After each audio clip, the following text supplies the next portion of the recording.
ఈ పరిశుద్ధ దినాన్ని చేరి ఆరాధించుకోవడానికి దేవుడు ఇచ్చినటువంటి మంచి సమయానికి అనుగ్రహించినందుకు ఆయనకి కృతజ్ఞత తెలియజేస్తూ ఆత్మ నడుపు సత్యములోనికి అనేటువంటి పాటను పాడుతూ ఉండగా నాలో వచ్చినటువంటి ప్రేరణతో కూడినటువంటి ఆలోచనలు, ఆ పాటలో ఉన్నటువంటిది మనల్ని నడిపించింది ఏంటంటే, సత్యంలోకి నడిపించమని దేవుణ్ణి అడగడం చాలా విలువైంది. ఆ సత్యంలోకి నడిపించడానికి మనలో ఆదరణకర్తగా ఉన్నటువంటి పరిశుద్ధాత్ముడు మనల్ని బలపరిచేటువంటి వాడు. కాబట్టి ఆ పరిశుద్ధాత్ముడు మనల్ని సత్యంలోకి నడిపించడానికి మనకి సహాయం చేసేవాడుగా ఉన్నాడు. తీతుకు రాసిన పత్రికలో పౌలు తీతుకు ఏమని తెలియజేస్తూ ఉంటాడంటే, ఈ సత్యాన్ని నువ్వు గట్టిగా పట్టుకో అని చెప్తాడు. సత్యము అంటే ఈ వాక్యం అనేటువంటి సత్యాన్ని నువ్వు విడిచిపెట్టొద్దు, చాలా గట్టిగా పట్టుకోమని చెప్పి తెలియజేస్తూ ఉంటాడు. అందులో చాలా విషయాలు మొదటి అధ్యాయంలో సంఘంలో ఉన్నటువంటి పెద్దలు ఏ విధంగా ఉండాలి అని చెప్పుకుంటూ వస్తూ 9వ వచనంకి వచ్చినప్పుడు ఆ తీతుకి, ఆ యవనస్తుడైనటువంటి ఆ సేవలో మరి తన్ని ముందుకు నడిపిస్తున్నటువంటి పౌలు తన గురించి తెలియజేస్తూ సత్యంతో కూడినటువంటి దేవుని వాక్యాన్ని గట్టిగా పట్టుకోమని చెప్పి చెప్తూ ఉంటాడు. ఆ సత్యాన్ని పట్టుకున్నప్పుడు ఆ సత్యమే మనల్ని ముందుకి నడిపిస్తుంటుంది. తీతుకు ఆ క్రేతులో ఉన్నటువంటి ఆ యొక్క ప్రాంతంలో ఉన్నటువంటి ఈ తీతుకు తెలియజేస్తూ 9వ వచనంలో, తాను హితబోధ విషయమై జనులను హెచ్చరించుటకును ఎదురాడు వారి మాట ఖండించుటకును శక్తి కలిగినట్లు ఉపదేశంను అనుసరించి నమ్మదగిన బోధను గట్టిగా చేపట్టుకున్నవాడై ఉండవలెను. నమ్మదగినటువంటి ఈ వాక్యం అనేటువంటి సత్యాన్ని మనం చాలా గట్టిగా పట్టుకోవాలి అని చెప్పి తీతుకు పౌలు తెలియజేస్తూ ఉన్నాడు. కాబట్టి వాక్యం చెప్పేటప్పుడు, వాక్యం మాట్లాడేటప్పుడు, వాక్యాన్ని వింటున్నప్పుడు మనం గ్రహించుకోవాల్సింది ఏంటంటే, దానిలో ఉన్నటువంటి సత్యాన్ని తెలిసిన తర్వాత దాన్ని గట్టిగా పట్టుకోమని చెప్తున్నాడు, చేపట్టమని చెప్తున్నాడు. కాబట్టి నమ్మదగిన బోధను గట్టిగా చేపట్టుకున్నవాడునై ఉండవలను అని చెప్తున్నాడు. ఎదురాడు వారి మాటలు ఖండించుటకు శక్తి గల, మనతో వాక్యపరంగా మాట్లాడుతున్నప్పుడు ఆ వాక్యం మనతో మాట్లాడే వాళ్ళకి ఈ నమ్మదగిన వాక్యమైనటువంటి సత్యాన్ని గ్రహించుకుని సత్యాన్ని అవతల వాళ్ళకి తెలియచేయమంటాడు. అయితే ఇదే బైబిల్ గ్రంథంలో వాదోపవాదాలకు వెళ్ళొద్దని కూడా హెచ్చరిస్తూ ఉంటాడు. చాలామంది దేవుని సేవకులు ఏం చేస్తారంటే, ఎక్కువగా బైబిల్ పట్టుకుని దాన్ని మాకు చాలా తెలుసు అని ఇతరులతో వాదించడానికే ప్రయత్నం చేస్తారు. కానీ నువ్వు ఇతరులతో నీకు తెలిసిన దాన్ని వారికి చెప్పడానికి ప్రయత్నించే, దాన్ని నీవు నమ్మినటువంటి సత్యాన్ని నువ్వు గట్టిగా పట్టుకో అంటాడు. అది పౌలు తీతికి తెలియజేస్తూ ఉంది. కాబట్టి ఈ క్రేతులో ఉన్నటువంటి ఈ వ్యక్తికి ఈ హితబోధ విషయమైన నమ్మదగిన బోధను గట్టిగా చేపట్టుకున్నవాడుగా ఉండాలి అని చెప్పి తెలియచేయడంలో ముఖ్యమైనటువంటి విషయాన్ని, ఈ వాక్యం ఎందుకు మనకు ఉపయోగపడాలి అంటే, మనల్ని హెచ్చరించుకోవడానికి, వాక్యం తెలియనటువంటి వారిని హెచ్చరించడానికి ఈ వాక్యాన్ని మనం తెలుసుకునే వాళ్ళంగా ఉండాలి. ఈ ఆదివారం వచ్చి మళ్ళీ ఆదివారానికి ఏ విధంగానూ బిబ్లికల్ థాట్స్ మనలో లేకపోతే అది వ్యర్థం. అందుకే హోల్డ్ ఫాస్ట్ అంటాడు ఇంగ్లీష్లో. మరి పౌలు తెస్సలోనికల్లో చెప్తూ ఉంటాడు, హోప్ని, నిరీక్షని గట్టిగా పట్టుకో, విశ్వాసాన్ని గట్టిగా పట్టుకో, నీతిని గట్టిగా పట్టుకో. ఇక్కడికి వచ్చేటికి సత్యాన్ని, ఈ వాక్యం అనేటువంటి సత్యాన్ని గట్టిగా పట్టుకో, హెచ్చరించుట ఎందును ఎదుటివారిని మాటలను ఖండించుటకును, అలాగే ఎదుటివారిని ప్రోత్సహించడానికి కూడా హోల్డ్ ఫాస్ట్, సత్యాన్ని గట్టిగా పట్టుకో. అది మనం ఈ దినాన్ని ఆలోచన చేస్తూ తీతుకు ఎందుకు తెలియచేశాడనేటువంటి ఆలోచనలు ఆలోచిస్తే, ఎందుకు ఈ మాట చెప్పుంటాడు తన యొక్క ప్రియ శిష్యుడైనటువంటి ఈ యవన బిడ్డకి? ఎందుచేతనంటే, ఇది ఎప్పుడైతే మనం సత్యాన్ని తెలియచేయడానికి ప్రయత్నం చేస్తామో, ఎప్పుడైతే దాన్ని మనం గట్టిగా పట్టుకుంటామో మన తరువాత తరానికి నేర్పడానికి ఒక అవకాశం ఉంటుంది. మా ముందు తరం వారు మాకు వాక్యాన్ని నేర్పారు. వారికి వారి ముందు తరం వారు ఒక సత్యం అనే వాక్యాన్ని నేర్పారు. తరతరాలుగా ఆ సత్యం అనే వాక్యాన్ని బోధించుకుని పోవడం వల్ల నేర్చుకున్నటువంటి వారు తర్వాత తరానికి ఇది హెచ్చరించడానికి, బోధించడానికి ఉపయోగపడుతూ ఉంటుంది. కాబట్టి చరిత్రలో మొట్టమొదటిది ఎందుకు దీన్ని వాక్యాన్ని, ఈ సత్యమనే వాక్యాన్ని ఆయన చేపట్టమని అడుగుతున్నాడంటే తర్వాత తరానికి దీన్ని అందించడానికి. కుటుంబంలో ఉన్నటువంటి తండ్రి అయినప్పటికీ, తల్లి అయినప్పటికీ బిడ్డలకి ఏదో ఒక రీతిని మోరల్ లెసన్ని వాక్యంలో ఉన్నటువంటి మాటల ద్వారా తెలియచేయడం వల్ల అది వాళ్ళకి క్యారీ ఆన్ అవుతుంది తర్వాత జనరేషన్కి. అందుకే గాసిప్తో కూడినటువంటి మాటల కన్నా జరిగిన విషయాల్ని మనం తెలియచేయడం, వాక్యాన్ని తెలుసుకున్న దాన్ని ఎప్పుడు ఎలా అప్లై చేయాలి, నిజంగా వాక్యం తెలిసి దాన్ని నేర్చుకుని దాన్ని నిరంతరం ఆలోచించేవాళ్ళు రైట్ టైంలో పిల్లలకు తెలియచేసేటప్పుడు ఆ వాక్యంలో ఉన్నటువంటి మూలాన్ని తెలియచేయడానికి చాలా ఉపయోగపడుతుంది. కాబట్టి పౌలు ఏం చెప్తున్నాడంటే తీతుకి నేను గట్టిగా పట్టుకోమని చెప్తున్నాడు. మనం కూడా మన అనుభవాల నుంచి వాక్యం ద్వారా మన తర్వాత జనరేషన్కి తెలియచేయడం అనేటువంటిది చాలా విలువైంది. అందుకే యవనస్తుడికి ఈ విషయాన్ని తెలియజేస్తున్నాడు.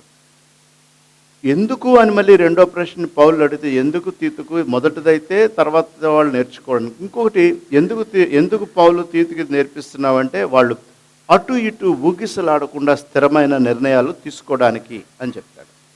అటు ఇటు ఊగిసలాడేటువంటి జీవితం లేకుండా మన కుమారులకి, మన కుమార్తెలకి, మన బిడ్డలకి మనం నేర్పించేటువంటిది ఎప్పుడో ఒక చోట రైట్ అప్లికేషన్, సత్యాన్ని మనం మాట్లాడితే, సత్యం తెలియచేస్తే.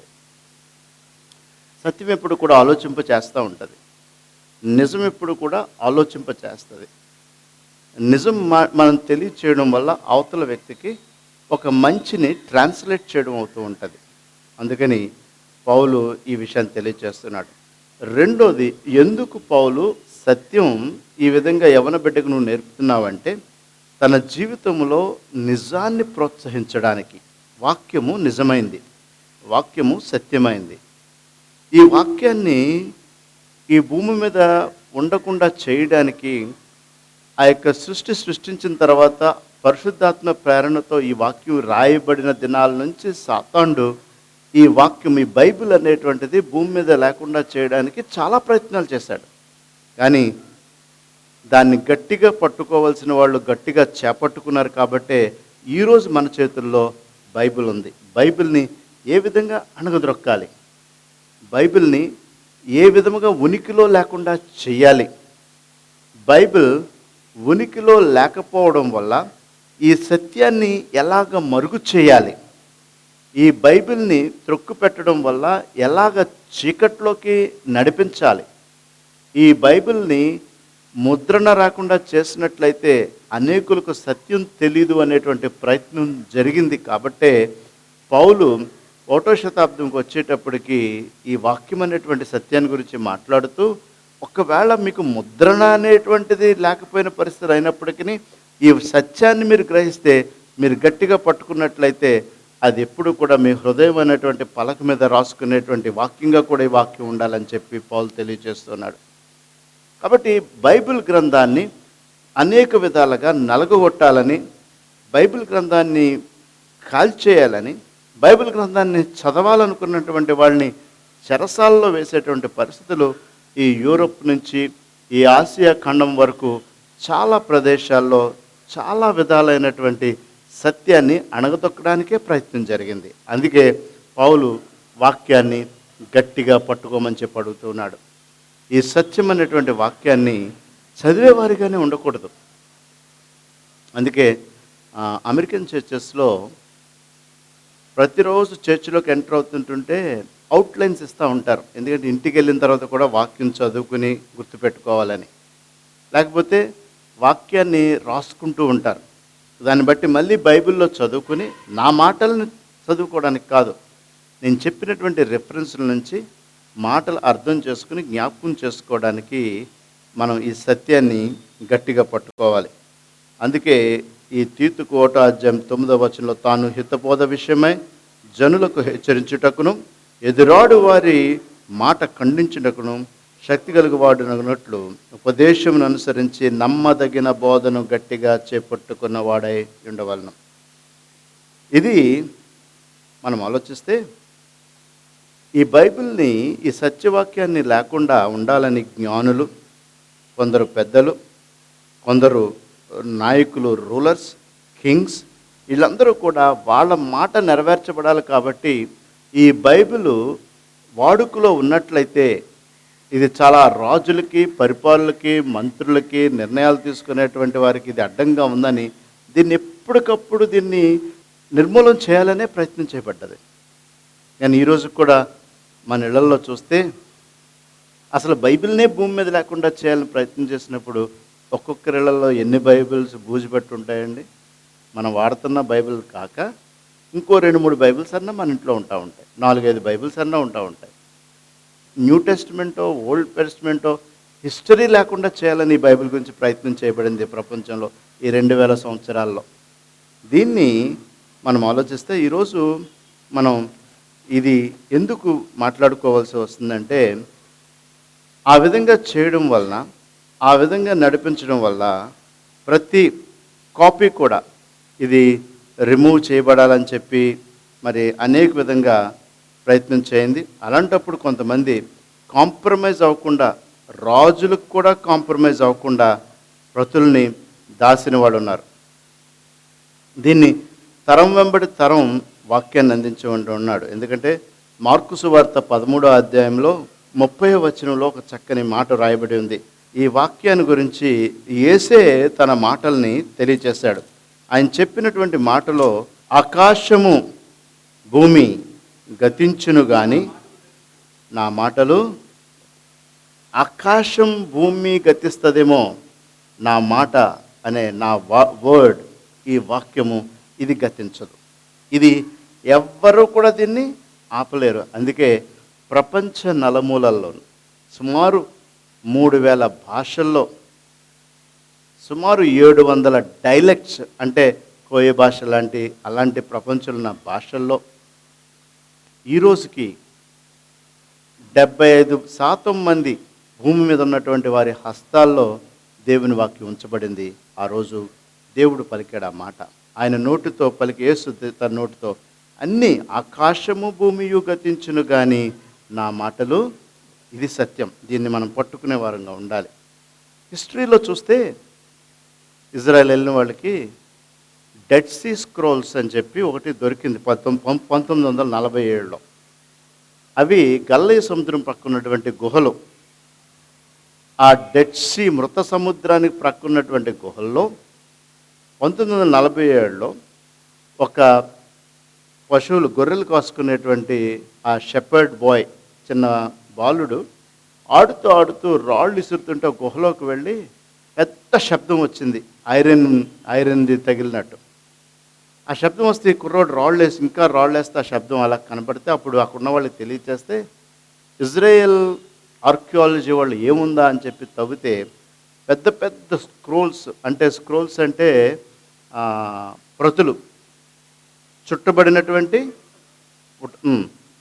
చుట్టబడినటువంటి ఇవన్నీ ఉన్నాయి. ఏంటని బయటికి తీస్తే అవి అప్పటికే కొన్ని 100 సంవత్సరాల క్రితం డెడ్ సీ స్క్రోల్స్ అనేటువంటి దాని మీద యెషయా గ్రంథము, యేసు మాట్లాడిన మాటలు, నూతన నిబంధనలో ఉన్నటువంటి పుస్తకాలు, ప్రతులు దొరికినాయి వాళ్ళకి. దొరికితే వాటిని తీసి పాత నిబంధన నుంచి రాయబడినటువంటి ఆ యెషయా గ్రంథాన్ని చూస్తే మాటకి మాట, వాక్యానికి వాక్యం, సెంటెన్స్కి సెంటెన్సు అక్కడ రాయబడింది. దానికన్నా ముందు ముద్రించబడినటువంటి రాయబడినటువంటి బైబిల్లో ఒక్క హల్లు పొల్లు కూడా, ఒక్క అక్షరం కూడా తప్పు లేకుండా అది సమానంగా కనపడింది. 1947లో దొరికిన దానికి, ఎప్పుడో రాసిన దానికి, ఆ డెడ్ సీ స్క్రోల్స్ హిస్టరీ దొరికిన తర్వాత వాక్యం అనేటువంటిది సత్యమని కొంతమంది సైంటిస్టులు దానికి కంపేర్ చేసుకుని చెప్పారు. మన మామూలు ఆకాశము భూమి గతించిన కానీ నా మాటలు గతించవు. దేవుని బిడ్డలారా, దీన్ని డెడ్ సీ స్క్రోల్స్ గురించి గూగుల్లో చదువుకున్నటువంటి యవనస్తులందరూ కూడా గూగుల్ సెర్చ్లోకి వెళ్ళి టైం తీసుకుని చదవండి ఒకసారి. ఎందుకు నేను చెప్తానంటే, నేను చెప్పింది ఈరోజు మీకు మర్చిపోవచ్చు, మీరు చదివింది మీకు నిరంతరం గుర్తుంటుంది. కాబట్టి డెడ్ సీ స్క్రోల్స్ అంటే ఏంటి అని చెప్పి మీకు కొడితే మొత్తం ఇన్ఫర్మేషన్ మీకు వస్తుంది. అలాగే క్రీస్తు జన్మకి ముందు, బిఫోర్ క్రైస్ట్ 175 years ముందు, క్రీస్తు పుట్టుకకు 175 సంవత్సరాల క్రితం యాంటియోక్ ఎపిఫినస్ అనేటువంటి ఒక రాజు, యాంటియోక్ ఎపిఫినస్ అనే రాజు, ఇది కూడా మీరు గూగుల్లోకి వెళ్ళి మీరు టైప్ చేస్తే దీంట్లో ఉన్నటువంటి ఇన్ఫర్మేషన్ అంతా వస్తుంది. అతడు యూదులందరికీ ఒక నిర్ణయం, ఒక చాటింపు వేశాడు. ఏమని వేశాడంటే, ఎవరు కూడా ఎవరి గృహాల్లో కూడా ఎక్కడా కూడా ఒక్క బైబిల్కి సంబంధించిన, ఈ పరిశుద్ధ గ్రంథానికి సంబంధించినటువంటి వాక్యం అనేటువంటిది ఎవరి గృహాల్లో ఉండకూడదు. ఉంచిన ఎడల, ఎవరి దగ్గర దొరికిన ఎడల వాళ్ళని మేము చంపేస్తాం.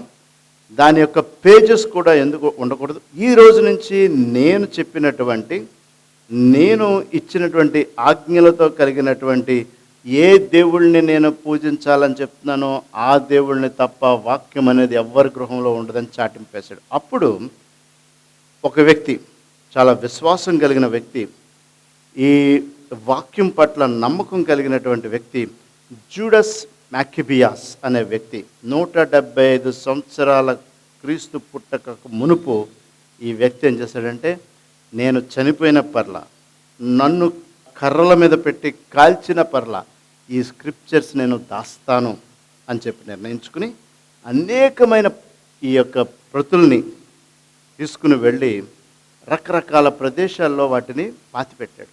ఆ దేశంలో ఏమో ఎక్కడి నుంచన్నా కొన్ని సంవత్సరాల కన్నా మళ్ళీ ఇది బయటికి రావాలి అని చెప్పి ఆ జూడస్ మ్యాకిబియస్ పాతిపెట్టిన తర్వాత, అతడు పాతిపెట్టిన తర్వాత ఈ రాజు మీద తీసుకొచ్చినటువంటి తిరుగుబాటునే ఇండిపెండెంట్ నేషన్ ఆఫ్ ఇజ్రాయెల్ అనేటువంటి దాని మూమెంట్ని తీసుకొచ్చి ఈ యూదుల్లో, ఎప్పుడు క్రీస్తు పూర్వం నేను 175 సంవత్సరాల క్రితం జరిగినటువంటి చరిత్ర నేను తెలియజేస్తున్నా. అతడు తీసుకొచ్చినటువంటి ఆ యొక్క, ఇప్పుడు మనం స్వతంత్ర సమరయోధుల గురించి చదువుతాం, క్రీస్తు పూర్వం ముందు చేసినటువంటి వ్యక్తి, ఇతను చేసినటువంటి దానివల్ల తిరిగి ఆ దేశానికి మత స్వేచ్ఛ వచ్చినప్పుడు దానికి ఒక పండగ చేసుకున్నారు ఇజ్రాయేల్. ఆ పండుగని హొనీకా అని పిలుస్తారు. ఈరోజు కూడా యూదులు ఈ పండుగను చేస్తారు. ఎందుకంటే ఇతడు ప్రతుల్ని పాతిపెట్టిన తర్వాత, రాజుకు విరోధంగా మూమెంట్ తీసుకొచ్చిన తర్వాత, ఆ పండుగ చేసిన తర్వాత మళ్ళీ ప్రజలు తిరిగి దేవుని వైపు తిరగడం జరిగింది. దాని తర్వాత రోమన్ ఎంపరర్ డైక్లిషన్ అనేటువంటి వ్యక్తి మళ్ళీ రోమా సామ్రాజ్యంలో ఉన్నటువంటి తన ఆధిపత్యాన్ని చూపించడానికి మళ్ళీ బైబిల్ని తగలబెట్టడం మొదలుపెట్టాడు. దాని తర్వాత కాన్స్టంటైన్ అనేటువంటి చక్రవర్తి వచ్చాడు. కాన్స్టంటైన్ అనేటువంటి చక్రవర్తి క్రీస్తుని నమ్ముకోవడం గల కారణం తన తల్లి. ఆ తల్లి చెప్పినటువంటి మాటల వాక్యాన్ని బట్టి, ఎలా చెప్పింది తల్లి అంటే, ఈ రోజుని మనం నమ్మవలసింది ఏంటంటే, ఈ వాక్యం అనేటువంటి సత్యాన్ని మన హృదయమైనటువంటి పలక మీద మనం ఎప్పుడు గుర్తుపెట్టుకుని, బిడ్డలకి చేతిలో బైబిల్ లేకపోయినా సమయస్ఫూర్తిగా నువ్వు వాక్యం చెప్పి వాళ్ళని నడిపించడమే ఒక చక్రవర్తి క్రీస్తుని అంగీకరించి, బైబిల్ ఎక్కడ కనపట్లేదు, ఎవరి దగ్గరన్నా ఎక్కడన్నా ప్రతులు కానీ బైబిల్స్ ఉంటే నేను అత్యంత ఉన్నతమైన బహుమానం ఇస్తాను చాటింపు చేస్తే 9 రోజుల్లో 50 బైబిల్స్ పట్టుకుని మనుషుల ముందుకు వచ్చారు.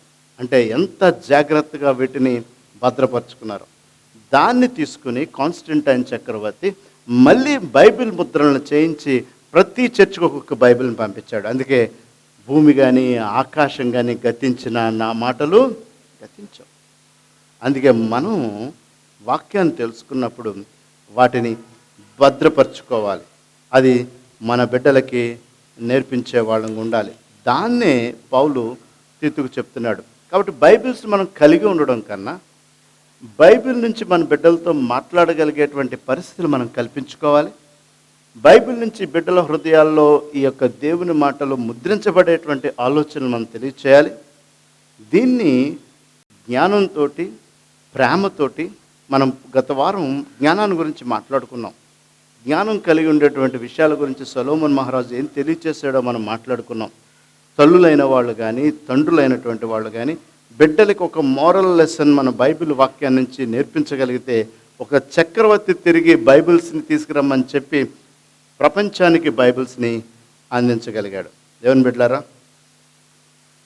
మనం కూడా ఈ సత్యాన్ని పట్టుకోవాలి, ఈ సత్యాన్ని మాట్లాడాలి. ఇదే సత్యాన్ని కూడా పిలాతు ముందు యేసుక్రీస్తు నిలబడి సిలువకు తీసుకుని వెళ్తున్నప్పుడు ఆ సంభాషణ చూస్తే, క్రీస్తు పిలాతు అడిగిన ప్రశ్నలకు తిరిగి ప్రశ్నలతోనే సమాధానం చెప్తూ వాక్యాన్ని చూపించే మాట్లాడాడు యేసు. సాతానుడు శోధించడానికి ప్రయత్నం చేసినప్పుడు సాతానుడితో కూడా యేసు వాక్యాన్ని చూపించే మాట్లాడాడు.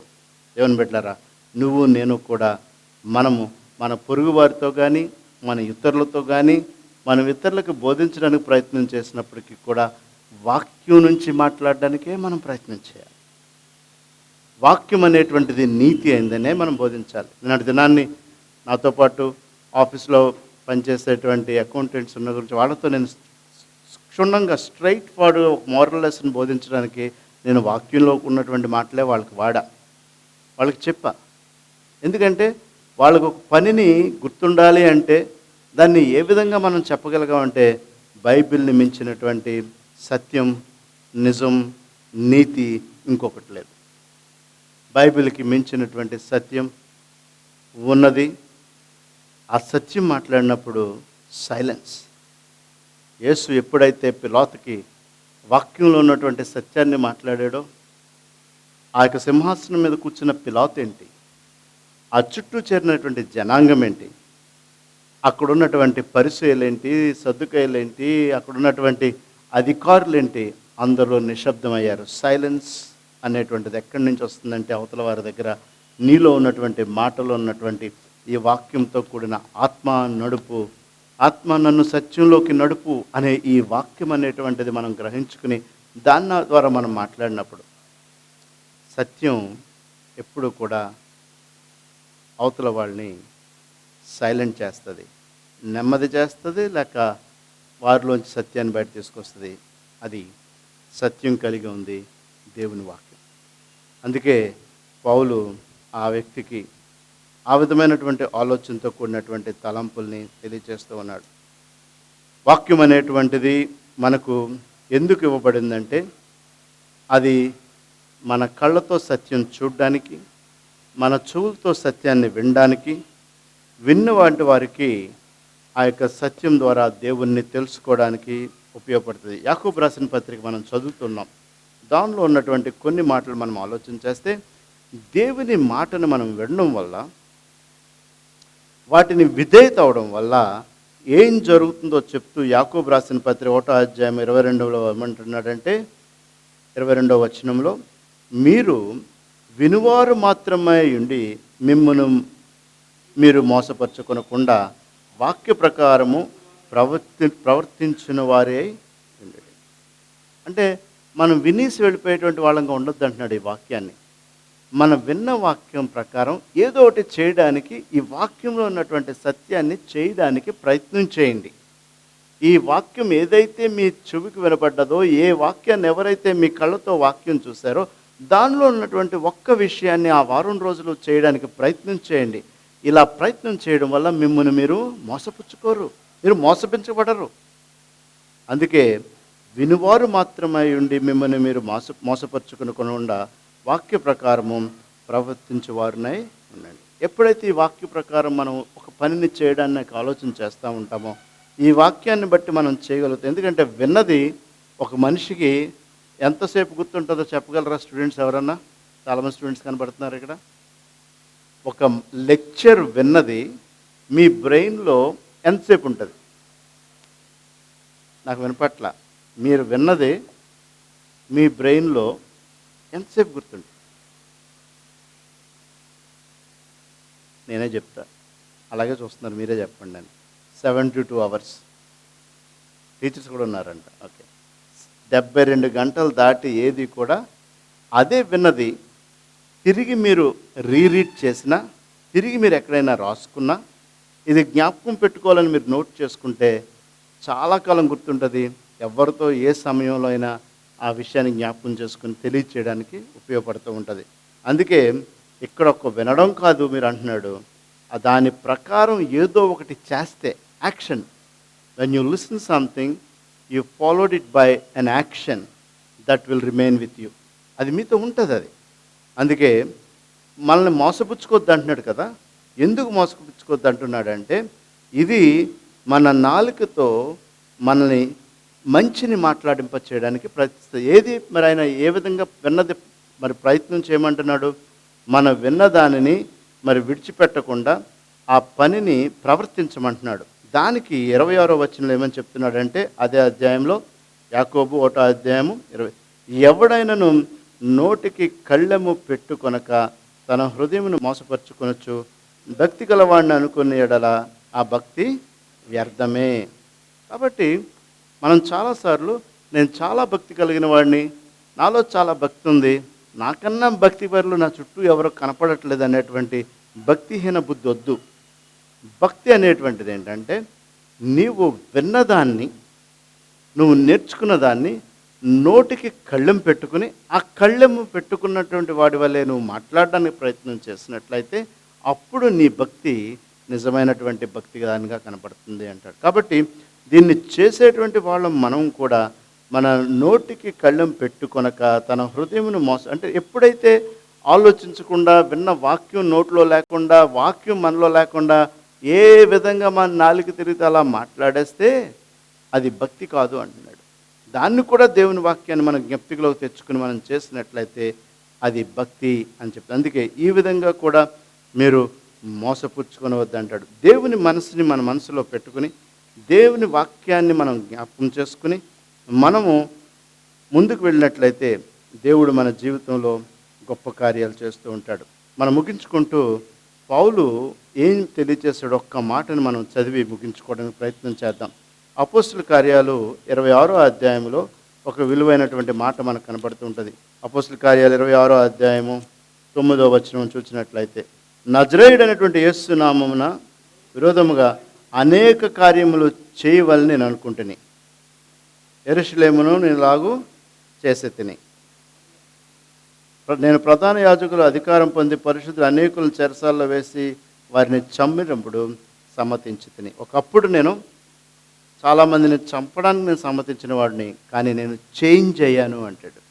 మనం కూడా దేవుణ్ణి తెలుసుకునే కొద్దీ, దేవుణ్ణి మనం గ్రహించుకునే కొలది మరి మనం మన జీవితంలో మనం ఎన్నో కార్యాలు చేయాలనుకుంటూ ఉంటాం. కానీ వాక్యం అనే సత్యాన్ని మనం తెలుసుకున్నప్పుడు దేవునిలో మనం ముందుకు సాగడానికి మనం నేర్చుకునే కొద్దీ మనలో మార్పును కలిగి ఈ వాక్యం అనేటువంటి సత్యాన్ని, ఈ బైబిల్ని మనం నిత్యము కూడా గ్రహించుకుని మన మాటల్లో, మన చేతల్లో ఆ సత్యం ఎప్పుడూ కూడా, ఆ నిజం ఎప్పుడూ కూడా ఆత్మ ద్వారా నడిపింపబడి మనం వెళ్ళినట్లయితే మన తరువాత తరం కూడా ఈ వాక్యాన్ని పట్టుకుని గట్టిగా పట్టుకుని ముందుకు కొనసాగడానికి దేవుడు ఎంతో సహాయం చేస్తాడు. దేవుడి సమయం దీవించును గాక. ఆమేన్.